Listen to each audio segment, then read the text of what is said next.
नमस्कार, ज्ञान गुरुजी क्लासेज में आपका बहुत बहुत स्वागत और अभिनंदन है। आज मैं इस वीडियो में हिंदी साहित्य के आदिकाल से अति महत्वपूर्ण प्रश्न लेकर आया हूं, जो एग्जाम के लिए बहुत ही महत्वपूर्ण है और ये प्रश्न बार बार एग्जाम में पूछा जाता है। अगर आप टीचर की तैयारी कर रहे हैं या अन्य किसी कंपटीशन का तैयारी कर रहे हैं तो यह प्रश्न से आपको बहुत ज़्यादा हेल्प मिलने वाला है। तो वीडियो को स्किप न करते हुए वीडियो को अंत तक जरूर देखें। तो चलिए हम लोग पहले प्रश्न की ओर चलते हैं और स्क्रीन पर पहला प्रश्न ये है, सिद्ध हेमचंद्र शब्दानुशासन किस तरह का ग्रंथ है? सिद्ध हेमचंद्र शब्दानुशासन किस तरह का ग्रंथ है? आपका सही उत्तर है व्याकरण संबंधी।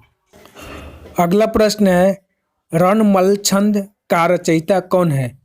रणमल छंद का रचयिता कौन है? आपका सही उत्तर है श्रीधर। अगला प्रश्न है, माधव हम परिणाम निराशा यह काव्य पंक्ति किस कवि की है? माधव हम परिणाम निराशा यह काव्य पंक्ति किस कवि की है? आपका सही उत्तर है विद्यापति। अगला प्रश्न है, विक्रम की 7वीं शताब्दी से 11वीं शताब्दी तक अपभ्रंश की प्रधानता रही और फिर वह पुरानी हिंदी में परिणत हो गई। यह कथन किस विद्वान का है? दोस्तों, यह कथन रामचंद्र शर्मा गुलेरी का है, इसलिए आपका ऑप्शन रामचंद्र शर्मा गुलेरी सही है। अगला प्रश्न है, अच्युत चरण तरंगिनी शिव सिर माल तिमाल हरि न बनयो सूर सरी कीजो इंदो भाल। इस दोहे के रचनाकार कौन है? इस दोहे के रचनाकार रहीम है। उत्तर क्या होगा? रहीम। अगला प्रश्न है, पृथ्वीराज रासो में कितने समय है? पृथ्वीराज रासो में कितने समय है?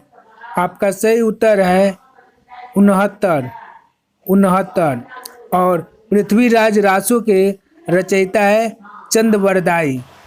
अगला प्रश्न है, पुस्तक जलर हत दय चली गजनन नृप काज यह पंक्ति किस कवि से संबंधित है? पुस्तक जलर हत दय चलिल गजन नृप काज यह पंक्ति किस कवि से संबंधित है? तो आपका सही उत्तर है चंदबरदाई। और जलहर जो है वह चंद्रबरदाई के लड़का है। अगला प्रश्न है, बौद्ध गान ओ दोहा बौद्ध गान ओ दोहा का संपादन किसने किया है? आपका सही उत्तर है हरप्रसाद शास्त्री। हरप्रसाद शास्त्री ने बौद्ध गान ओ दोहा का संपादन किया है। अगला प्रश्न है, निम्नलिखित में से कौन सी रचना अपभ्रंश की नहीं है? कौन सी रचना अपभ्रंश की नहीं है? आपका सही उत्तर है चित्रावली।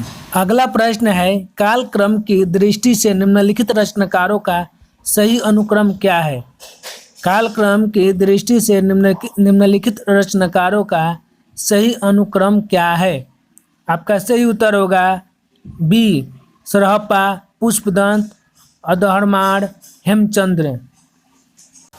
अगला प्रश्न है, हालात ए कन्हैया किसकी रचना है? हालात ए कन्हैया किसकी रचना है? आपका सही उत्तर होगा ए, अमीर खुसरो। अगला प्रश्न है, इश्क भरा है देख ले और जगत से दूर एक अचंबा हमने देखा देहरी का नासूर। अमीर खुसरो की उपयुक्त पहेली से क्या अभिप्राय है? इसका सही उत्तर है बी, कुआं।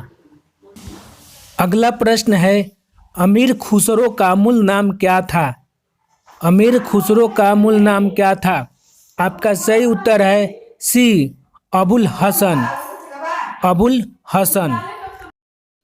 अगला प्रश्न है, रचना काल के अनुसार निम्नलिखित कवियों का सही अनुक्रम क्या है? रचना काल के अनुसार निम्नलिखित कवियों का सही अनुक्रम क्या है? आपका सही उत्तर है ए, सरहप्पा, लुइपा, पुष्पदंत, अधर्माण। अगला प्रश्न है, सखी पिया को जो मैं न देखूं तो कैसे काटूं अंधेरी रतिया। सखी पिया को जो मैं न देखूं तो कैसे काटूं रतिया उपयुक्त काव्य पंक्तियाँ किस कवि की है? आपका सही उत्तर है डी, अमीर खुसरो। ये पंक्तियाँ अमीर खुसरो की है। अगला प्रश्न है, आदिकाल के साहित्य में उपेक्षित रहा है, यानी कि आदिकाल के साहित्य में क्या उपेक्षित रहा है? आपका सही उत्तर है डी, राष्ट्रीय चेतना। आदिकाल में राष्ट्रीय चेतना का अभाव था। अगला प्रश्न है, विशुद्ध चरितावली जीवन चरित का लेखक है। विशुद्ध चरितावली जीवन चरित का लेखक है। आपका सही उत्तर होगा माधव प्रसाद मिश्र। अगला प्रश्न है, हिंदी में किस कवि को राजशेखर की उपाधि से अलंकृत किया गया है? हिंदी में किस कवि को राजशेखर की उपाधि से अलंकृत किया गया है? आपका सही उत्तर होगा सी, विद्यापति। अगला प्रश्न है, अपभ्रंश भाषा में लिखित रामचरित्र कौन सा है? अपभ्रंश भाषा में लिखित रामचरित्र कौन सा है? आपका सही उत्तर होगा सी, पौमचरियु। और इसके लेखक है स्वयंभू। इसके लेखक कौन है? स्वयंभू। अगला प्रश्न है, अलवार संतों की संख्या कितनी मानी गई है? अलवार संतों की संख्या कितनी मानी गई है? आपका सही उत्तर है सी, 12। अलवार संतों की संख्या कितनी है? 12। अगला प्रश्न है, निम्नलिखित में से किस काव्य धारा में सहज भोग मार्ग से जीव को महासुख की ओर उन्मुख किया गया है? आपका सही उत्तर होगा सी, सिद्ध साहित्य। अगला प्रश्न है, अमीर खुसरो का जन्म स्थान कौन सा था? आपका सही उत्तर है डी, एटा। एटा में अमीर खुसरो का जन्म हुआ था। अगला प्रश्न है, भारतेश्वर बाहुबली रास इनमें से किस काव्यधारा का ग्रंथ है?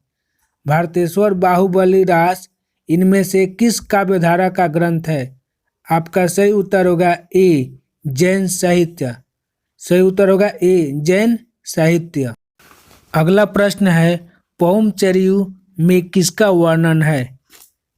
पौमचरियु में किसका वर्णन है? आपका सही उत्तर होगा ए, राम। राम का वर्णन है। और पौमचरियु के लेखक है स्वयंभू। अगला प्रश्न है, विद्यापति किसके दरबारी कवि थे? विद्यापति किसके दरबारी कवि थे? आपका सही उत्तर होगा डी, कीर्ति सिंह। अगला प्रश्न है, पिंगल मिश्रित भाषा की रचना कौन है? पिंगल मिश्रित भाषा की रचना कौन है? आपका सही उत्तर होगा बी, पृथ्वीराज रासो। और इसके लेखक है चंद्रबरदाई। इसके लेखक कौन है? चंद्रबरदाई। अगला प्रश्न है, शुक्ल जी के अनुसार हमीर रासो के रचनाकार कौन है? जी हाँ दोस्तों, हमीर रासो के रचनाकार कौन है? आपका सही उत्तर होगा डी, सारंगधर। सही उत्तर होगा डी, सारंगधर। अगला प्रश्न है, कौन सिद्धों तथा नाथों की सूची में उभयनिष्ठ है? सिद्धों तथा नाथों की सूची में उभयनिष्ठ है। आपका सही उत्तर होगा बी, सरहपाद। आपका सही उत्तर होगा बी, सरहपाद। अगला प्रश्न है, जंसहर चरित्र के लेखक कौन है? जंसहर चरित्र के लेखक कौन है? आपका सही उत्तर होगा ए, पुष्पदंत। सही उत्तर क्या होगा? पुष्पदंत, ए। अगला प्रश्न है, डिंगल भाषा का क्या अर्थ है? जी हाँ दोस्तों, डिंगल भाषा का क्या अर्थ है? आपका सही उत्तर होगा अपभ्रंश के योग से बनी शुद्ध राजस्थानी। क्या होगा? अपभ्रंश के योग से बनी शुद्ध राजस्थानी। दोस्तों, अगर वीडियो अच्छी लगी तो वीडियो को लाइक कीजिए, अपने दोस्तों के साथ शेयर कीजिए तथा चैनल को सब्सक्राइब करना न भूलें और बेल आइकन को अवश्य दबाएं ताकि हमारे नए नए वीडियो का नोटिफिकेशन आपको मिल सके। तब तक के लिए जय हिंद, जय भारत।